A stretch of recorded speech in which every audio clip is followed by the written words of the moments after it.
Setting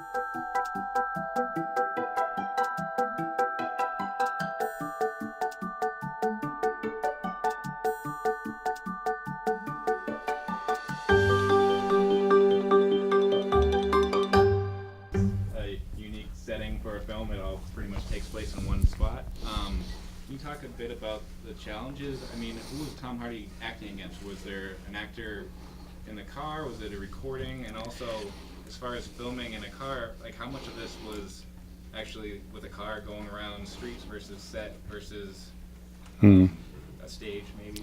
No, I mean, we approached this with a completely fresh approach to making a film. So the freshness was do what's obvious, do what's actually there. So what we did was we put a car onto a low loader truck. We put 3 cameras in the car. We had the other actors in a hotel conference room with a real phone line to the car. I would say action once. Tom had auto cue with the script. The other actors had the script in front of them in the conference room with some red wine and biscuits. And I would cue them in sequence, and we would start shooting. We'd shoot the whole film, beginning to end, have a break, shoot the whole film, beginning to end, and then the next night we'd do it again and again and again. So we shot the film 16 times, beginning to end, and then took the 16 films and cut together the resultant thing. But it was trying to go back to the most almost naive way of shooting the film, which is just do it. We spent 5 days with Tom and the other actors round a table, doing a table read where we just read through the script over and over again, and any direction in terms of character was done then, so that when we went on the road there was no need to stop or do retakes or go again. We just kept going because it would be right in different places every time and wrong in different places every time.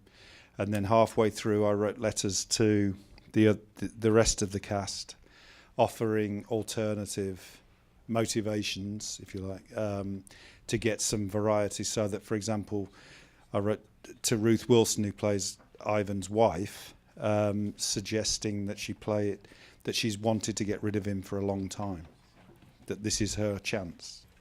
Try it that way. And then with every one of them, giving them different ways of approaching the role. And it was interesting that it was possible to intercut between the different motivations, sort of to me suggesting that in real life we've all got many motivations at once, within an hour or a minute even. Where'd the idea come from? Did you have a horrible drive home one day, or? I've had many horrible drives. It's I just made a more conventional film and wondered if there was another way of making a film that wasn't quite so brutal. And also, in the process of doing that, we'd shot a lot of test footage for the digital cameras from a moving vehicle. And we used to watch it on a big screen like this, and I just found it really hypnotic and wondered if you couldn't turn that into a theatre and put an actor in there and shoot a play in that environment, so to try and blur the line between theatre and film. The idea was to try and get that the exterior of the car is sort of chaos. It's lights and movement and randomness. And here in the bubble of light is Ivan, who's trying to create order constantly and not succeeding. But, he's trying to do the rational thing at all times. So there's no continuity outside the car because anything can happen. And that just made life a lot easier. At the very beginning, my suggestion was that to make a film, this is when it was still, just us messing about, really, that we make a film that would work with no visuals, so it could work as a radio play, and also work with no sound, so you could just look at it. So it just looks interesting and weird and lights and things. But I mean, the thing that we did was to have 3 cameras at all times, one of them doing the sensible shot, one less sensible, and one weird at all times, for want of a better word. So that there'd always be one looking into the rear view mirror or the side mirror or a reflection. So that any sequence that worked in terms of performance, you could cut between 3 views of that same thing. And by the time we finished, we'd got everything, I think.